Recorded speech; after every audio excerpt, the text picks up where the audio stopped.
o mesmo número da camiseta era o número do armário. Então sentava o Roberto Carlos, o Raul, aí eu, que era o número 8, aí vinha tal, aí tinha acho que o Robinho, tinha o Ronaldo, e aí do outro lado, como o David ficava do outro lado, ele tinha o número 23. Certo.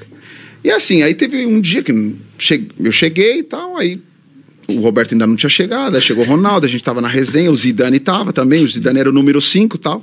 Pertinho. E o David chegou, tava frio, com uma touquinha assim, uma calça caindo, e tudo que ele colocava ficava bom. Dá igual o cara, tudo que ele colocava ficava legal. Perfeito. Aí ele chegou com a touquinha, aí, eu com o Ronaldo falando assim, mano, esse cara, tudo que ele coloca fica bom e tal. Aí depois chegou o Roberto, também com uma touquinha, tal, jaqueta. Aí o Ronaldo virou pra mim e falou assim, mano, não parece um motoboy?